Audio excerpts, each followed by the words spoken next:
Hey, you're on AndyTube again. This is part 3C of a Singer Model 404 full restoration. And in this part I'm going to show you how to take out this thread uptake lever in the linkage. So just tell you the parts a little bit here quickly. This is actually the thread take up lever. This is the linkage right in here. That's the part you see outside that does the work and pulling up the thread when you're forming the stitch. Of course, this is the needle bar crank back here, and this thread take up stud goes into the needle bar crank, and it's held in place by a set screw that you access from the top of the body up here. There's a special little hole or port for you to go right in there and loosen that set screw. And this thread take up lever link goes over here, and it's connected to the thread take up lever hinge stud, and it's fastened to the hinge stud with another little special screw called the thread take up lever link hinge stud cap screw. And to take this out, you can take out this cap screw, and you can loosen the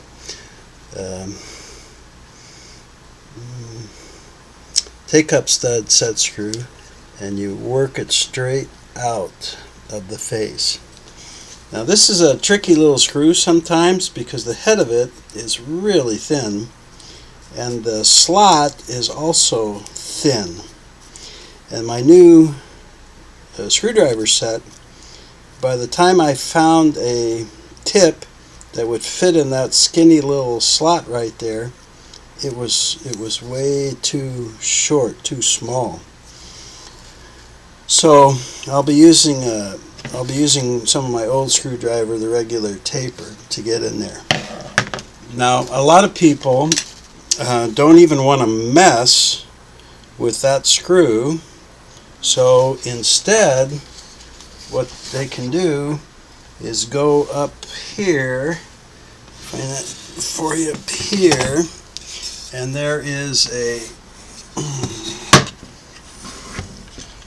a set screw right up here that holds that hinge stud into the body.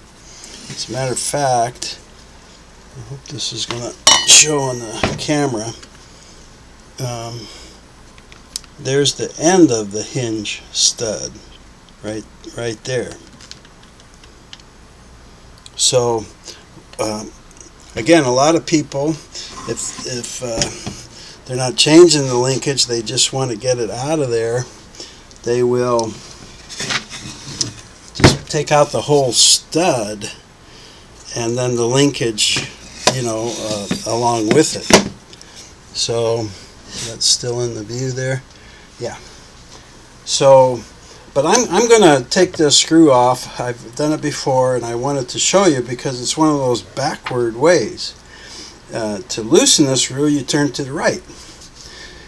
To tighten the screw, you turn to the left. And that's because the way the mechanism rotates, they don't want it to come loose while you're sewing.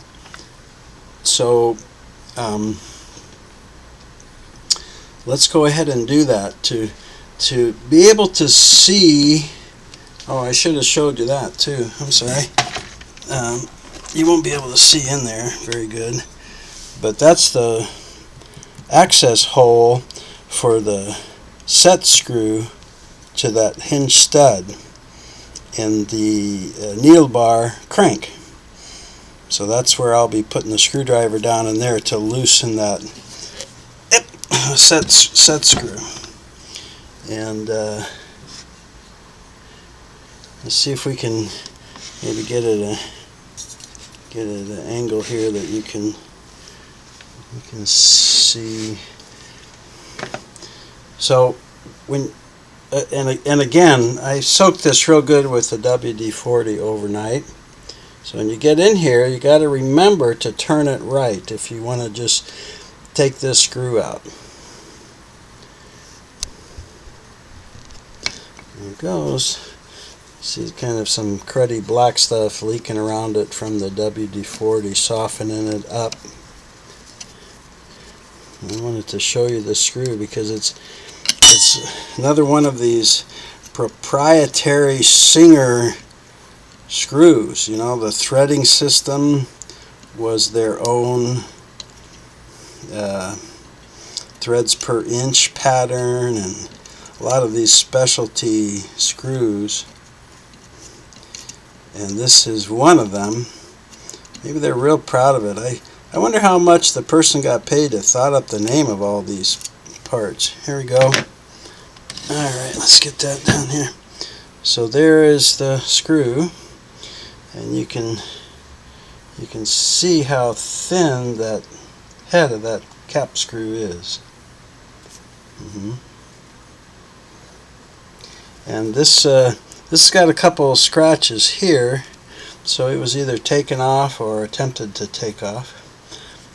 But that's that. Now if I go in from the top, if I look down this access hole, you can see that right. If I look down this access hole, I can see that set screw, and so I'm gonna kind of line it up so that my screwdriver will go flat into it. Now the problem is when you push down on it, you're gonna, you know, turn the needle bar crank. So you've either got to hold the hand wheel or hold the mechanism and crank, which is what I usually do, but I'm going to try and loosen the screw with my left hand. And I can turn that. I don't know if you'll be able to see that screw driver going in there. But and this is normal lefty-loosey. So let me hold on to the hand wheel tight, and there we go. So give that 2 or 3 good turns. Now it's still going to kind of be stuck in there, like, you know, with the gunk. So when you take this out, it has to really be moved together. The tolerances are so close, you can't wiggle one side or the other. So just be careful, you know, like you're prying it out and stuff, because it's been known, people have been known to break this. This is the thinnest part of the metal. So I usually just get in there with something wood or plastic. You can use a screwdriver, and I start wiggling it, breaking it free. Good. I've got this stud is coming out now. There we go. You see, it's got a flat spot back here that set screw goes into. So that's going to help a lot. Now it should come out pretty easy. There we go. And this part should come right off the back. No? Yeah. Yep. There we go. So there's those parts. And now you see the place in the needle bar crank where it goes, and the set screw. And while I'm thinking about it, let me tighten that up so I don't lose it during the cleaning process. Now I can take a real good look with a bright light and magnifying to be sure everything is good and clean, and it gives me a chance to clean it up. So thank you so much for watching this third part of the face removal, taking out the thread uptake.